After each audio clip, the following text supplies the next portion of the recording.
Hi everyone, my name's Lachlan and today we are going to cook a roast turkey. So in front of me here, I have the turkey that we are going to cook. This is around about 5 kilos in weight, so it's quite a large piece of meat. And today we will be able to cook this in around about 45 minutes to an hour, which is incredibly quick. A lot of people would be thinking that this will take, 2.5 to 3 hours. But today I'm going to show you some amazing ways to prepare this turkey, which not only will taste fantastic, but it'll also cook extremely quickly. So this will take, a bit of preparation, absolutely, and it will take a few days in preparation. We have brining, some dry aging, so some steps that really do matter. We can shorten this, so there'll be points in this video where I'll tell you where we can either speed this up, we don't have to follow it exactly as I do it today, but this will mean we get an amazing roast turkey, and I know it'll be an absolute hit with your family. So the first thing that we have to do, I'll pop that to the side, is our brine. Now the brine is going to do two things. Basically it's going to help season the product, but also impart flavour. And they are two amazing things that we really want to do. So here I've got about 6 litres of water. The amount of water doesn't really matter as long as the turkey is fully submerged. That's the main goal. So I'm going to add some salt, some brown sugar, and in front of me here I have a mixture of spices. So I have some cardamom, some cloves, star anise, some peppercorns. I also have some juniper berries, some allspice berries, some cinnamon. So all of that will go in. Now if you don't have all of these spices, don't worry about it. You'll have something else in your pantry that's a great alternative. Otherwise, if you have your favourite spices, go ahead, throw these in, about a teaspoon of each. So now that the spices are in, I have some maple syrup for a bit of extra sweetness. I also have some apple juice, which is a great ingredient. Try and get a nice cloudy one if you can, so add that. Also a piece of ginger, add some fantastic flavour. Just chop that up roughly, throw that in, and also 2 oranges. So this is all it is. It's very simple. As you can see here, we're just throwing everything into the container. Before I add the turkey, I'll give this a stir just to make sure everything is mixed through evenly, and that's the brine. So I'm sure at this stage you have realised that we're not cooking this turkey the traditional way. We have to do a few things of preparation for this turkey, because when we look at this turkey next to this container, it obviously won't fit. So I'm actually going to remove the legs from the turkey and debone those. So then we'll be left with a crown and 2 deboned Marylands. So I'll show you the process of doing this. However, if you don't want to do this, you can order this from your butcher. All you need to do is purchase a whole turkey with the legs removed and deboned and the crown separate. You can keep these bones left over to be used for a gravy or a sauce, so there's no waste involved, and if anything, I think it just means you have an easier yield, it's easier to serve, and it will taste even better. Okay, so we can see here, this is a turkey leg completely de-tendoned and deboned. So the actual meat now is relatively rectangle. You can see here, this is the section where the knuckle was, so there's actually no meat there, and that's why it's really important that we are careful when we cut this, that we don't actually cut through the skin, as when we roll this up, that would leave a big hole. So what I'm going to do now is I'm going to grab a couple of pieces of cling wrap, and we'll just get a meat mallet and we'll tenderize this to make it as rectangle as possible before we pop it into the brine. So here I've got 2 sheets of cling wrap. In between I've got one of the deboned turkey legs, so we do this one at a time. Now the cling wrap is basically just to protect the meat from breaking. If we do this by itself, quite often the meat disintegrates, so it's purely protection. So it's one of those things that we sort of are forced to use a plastic, which is unfortunate, but it's the best solution at this time.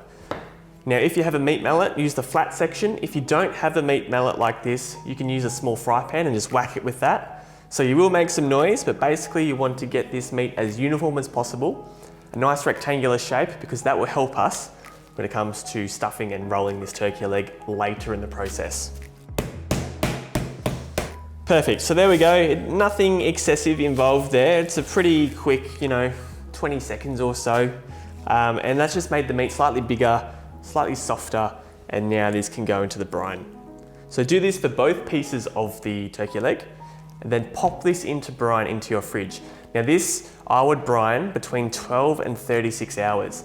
So this is where you can speed up the process if you want to do it the night before, for example, or if you do it for the 36 hours, obviously you're adding an additional 24 hours to the cook, but the meat will be softer, more flavoursome. So it's one of those things that you need to weigh up with your workflow and see what will work best for you. So after your brining period, whether it be 12 hours, 24 hours, 36, whatever it may be, this is a step that I think is the most important. However, you can skip it completely. So here I have a tray and a cake rack or a wire rack. Now, what we're going to do is carefully remove this turkey from the brine. In fact, I might do the legs first because that's just a bit easier. Drain off any excess and just lay these out as best as you can onto this rack. Now, essentially what we're going to do is dry age this turkey for a couple of days in the fridge. And what that will do is it will get rid of any excess moisture on the skin and also in the flesh. That will give you a crispier skin. It'll also help to speed up the cook and it will concentrate the flavour. So a couple of really good things that will, just make this turkey, an absolute winner. So space this out. Now at the moment this is very wet. Remove any excess spices that you may have lying around. Just grab some paper towel and get this as dry as you can, just on the surface. Once you've done this, pop it back into your fridge. Now this is one of those tasks that if you don't have space in your fridge, you probably are forced to skip it. But if you can find room, leave this in the fridge, even if it's only a day, even if it's half a day, that will be much better than not doing anything at all. The crispiness that we'll get from this skin is amazing. You will see it very shortly. But yeah, into the fridge this goes. We'll come back in a couple of days and we'll finish off the stuffing. So it's now time to make the stuffing for the turkey. Our turkey's been dry aging really nicely in the fridge. It's almost ready to go. And today is the day that I'll be cooking. So stuffing time it is. I have 2 brown onions here. I have some nuts. I'm using almonds today. Chestnuts are the perfect nut to go with this. However, they're not in season at the moment, so I'm leaning towards an almond, or you can use a hazelnut or a cashew, anything like that. I have some garlic, half a kilo of sausage mix, which works fantastically well, and I'll also add some sage as well. So all I need to do is dice these onions. What I'm after is these onions to cook really slowly, so we can do a relatively, not a stupidly big dice, but quite a large dice with this onion. You don't have to be too particular about it. We'll cook these down in the pan here on induction 6 or 7 for roughly 20 minutes or so until they become nice and caramelized, a nice beautiful brown color. Then we can add the garlic and the sage. Okay, so the dicing the onions, nice and simple. I'm probably doing a 1/2 centimetre dice, thereabouts. And I don't mind if it's perfect or not, just quickly get it done. The faster you chop this, the less likely it is that you cry, so that's an added bonus.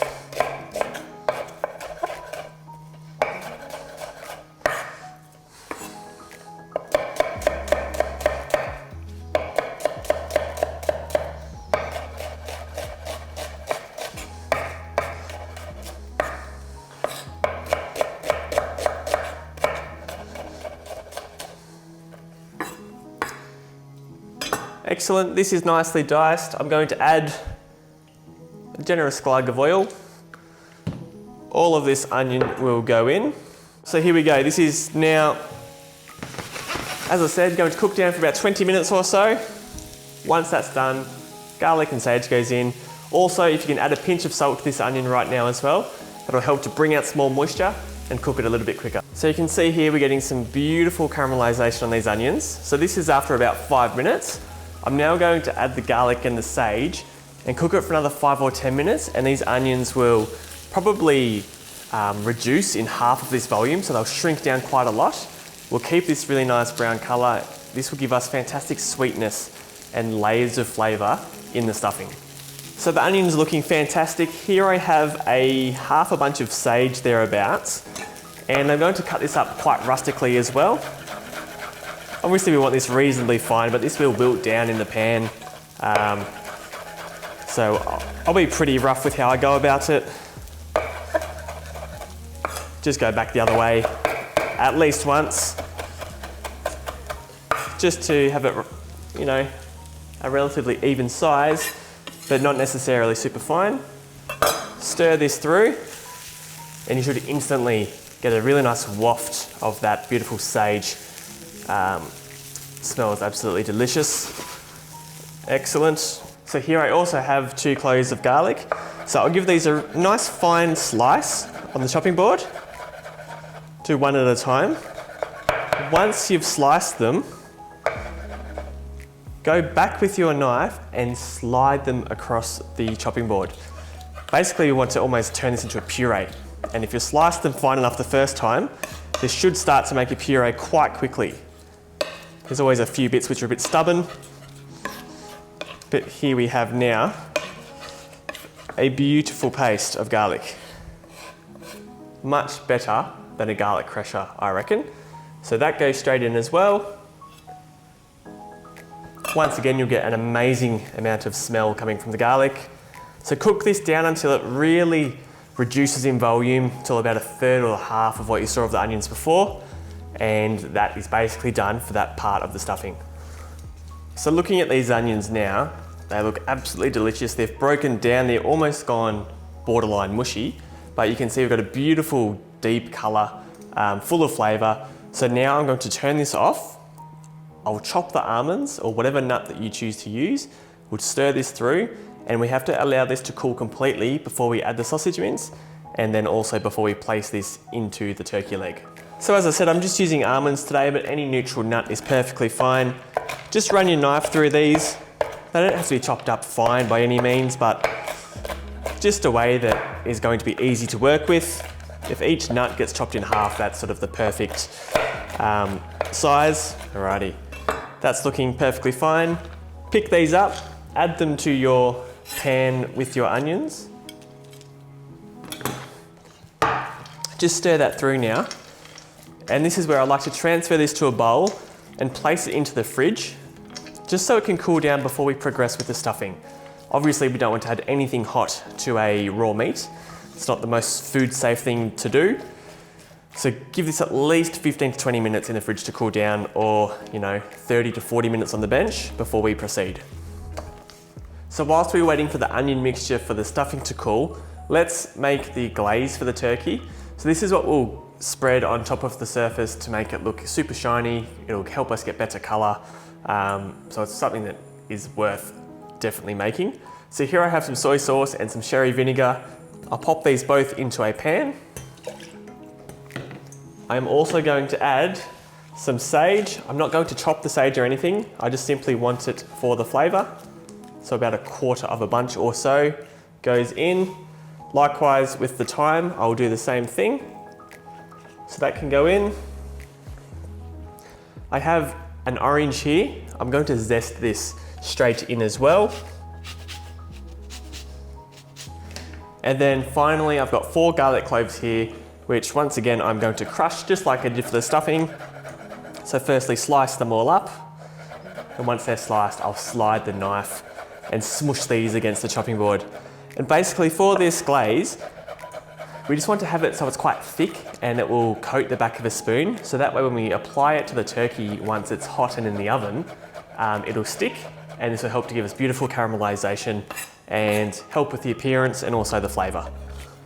Okay, so the stuffing is ready to go. My turkey leg is here. I have my sausage mix. So now all I need to do is add the sausage mix to the onion and nut mixture and just mix this through as best as you can. You can even get into this with your hands if you want, pop some gloves on or something, and give it a really good scrunch up. And then I'm going to show you how to tie up the leg. So obviously half of this stuffing is for one leg, half is for the other. And what you can even do, you can even buy a deboned turkey leg, I'm sure, from the local butcher, and just do this and cook that as part of the turkey, and that way you don't have all of that meat. Obviously, 4 or 5 kilos of turkey is going to feed quite a lot of people, and that's without having all of the other sides that you might have as well. So turkey mix is done. And now we can add this to the leg before we roll it up. So rolling the turkey is pretty simple. Simply grab some of the stuffing. As I said, it's approximately half, and just pop it on the first third facing you. So have the longest edge facing you on the board if you can. And just shape this as best as you can to form a compact sausage shape like so. Now grab the meat by the skin and really tightly roll it up like so. So you want to be quite quick and confident like I was there. If you try and be too delicate, quite often what happens is the meat just breaks. So once you have the meat in a nice shape like we do here, you'll need some kitchen string, and you will need much more of this than you think you will. It's quite amazing how quickly this gets used up. And you can also cut off some excess at the end. It's much more annoying when you think you have enough, only to get halfway through the job and you need some more. So cut yourself some string. Now place this under the first end, and don't do this too tight because we don't want to squeeze the stuffing out from the turkey, and just do a simple knot to secure that to one end. I'll now continue to tie this up, and I'll show you quite closely how to do it in a nice simple way. This is definitely something that is a good skill to have for all cuts of meat, but particularly when you're stuffing any piece like we are here. So you can see here I have that secured end. Now simply grab a piece of string, hold it tight with your left hand and also tight with your right hand, and slide that underneath. So now you have a loop in your left hand. Obviously this will be the opposite if you are left-handed. I'm right-handed, so my left hand holds the loop. Bring that string underneath, and now just pull that tight. Like so. Do the same thing along here. Bring it back through and pull it tight. So I'm not, pulling this as tight as possible. If I do, all of the stuffing will escape, but I'm just keeping this in one compact piece. That means when it cooks, it won't unfold. It'll be easy to slice at the end, and also easy to store in the fridge if you're doing this ahead of time. Okay, perfect. So that is all tied up at this stage. Now what we need to do is slide it towards you like so, then being very careful, roll it over on the bench. So you've got the open end, I guess, now upside down. And bring the string back across and simply loop it underneath. And this is, probably unnecessary, but it just gives it a further bit of strength, which for me is worth it. If you've done all of this hard work already, you wouldn't want to, in my opinion, cut a corner here and not tie it properly. And it just means you're guaranteed to get a really nice piece at the end. Excellent. So once again, roll it back over, push in everything at the end there that's trying to escape, and now you have that little piece of excess, like so, and tie a simple knot to secure that. And there we go, we have our tied turkey leg. So complete this for the second leg, and that's all there is to it. So just before I place it into the oven, I've just got some olive oil. Just give it a really quick drizzle and rub this in with your hands just to get a nice even coverage of oil on the skin. You don't want too much because this will start to render out its own fat, and that is its own oil. Now, one of the reasons this is cooking so quickly, despite the fact that we've now separated all these components, and that in itself will help with the cooking time, is it's cooking in the combi steam oven. Now, I've actually got in the recipe 3 steps for this cooking. Now, I'm not going to try and recite them now, or I guarantee that I'll make a mistake, but they're in the recipe, so you can type these in a user program, and these cook at different temperatures with different moisture levels, and of course we've got the food probe here as well, so we're guaranteed everyone at home who cooks this recipe will get the exact same result, which is fantastic. Now, we also do have in the recipe a little note down the bottom for those of you who don't have a combi steam oven and you may have a Moisture Plus oven. Still comes out amazingly well, and it's still around a 50 to 55 minute cook. So still extremely quick, and a turkey that would normally take you know, 3 hours thereabouts to cook. Doing it in less than an hour is amazing, not only from a flavor point of view, but it's then freeing up that appliance for you to cook all those other things that you may need to on the day. So this is ready to go in. After 20 minutes, I'll apply some of this glaze. So I guess that's one of the most important parts here is pop this in, set a 20-minute timer, apply the glaze, set another 20-minute timer for the second round of glaze, and you'll get the most amazing color on this turkey. So this is now 20 minutes into the cook, and you can see we don't have much color happening yet, but it's definitely on its way. This is our glaze. So I've got everything just sitting there, wilting away together, which is great. So now just come in with a pastry brush and apply it. And you see lots of it wants to fall off. That's okay. Do it from the top so it all falls down. This will help with some really nice caramelization. So paint it all over the skin and also any bits of exposed flesh. Do it on both the legs. And once again, pop this back into the oven. Set the timer for a further 20 minutes. So to get 2 applications of glaze, and then it will be looking beautiful. So I've still got a tiny bit of glaze left, so I might as well apply that now that it's out of the oven.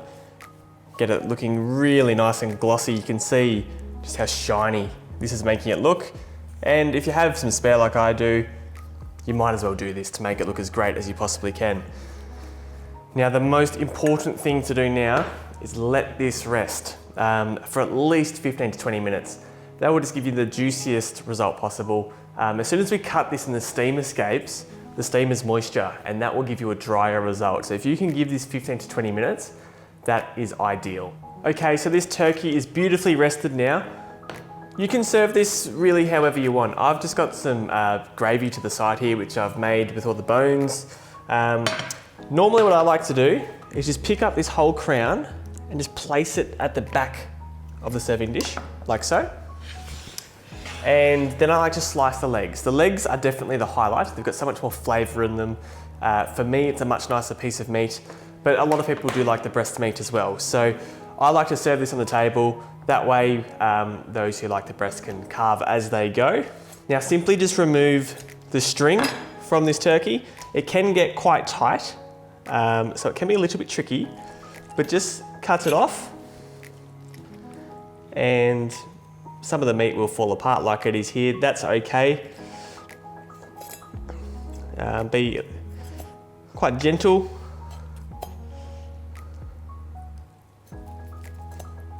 Excellent.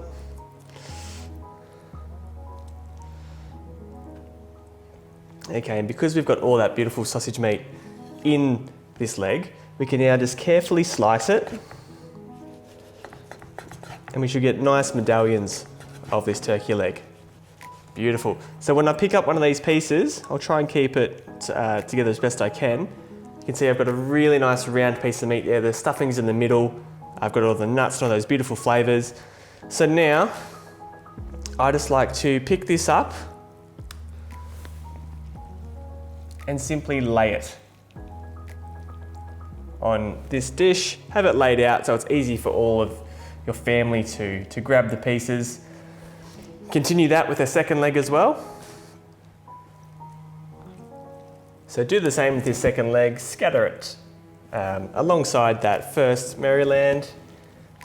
And right now, we have quite a large plate of food. So here we go, we have our amazing roast turkey. This cooked quickly. For sure, there was some preparation involved, but the benefit on cooking on the day and having all that free time, I think is well worth it. It's going to taste fantastic, it looks fantastic, and I have no doubts this will be an absolute hit. So thank you so much for watching. We would really love it if you give this recipe a go at home. If you do, please take a photo, post it on Facebook or Instagram and tag us in your post, as we would love to follow along.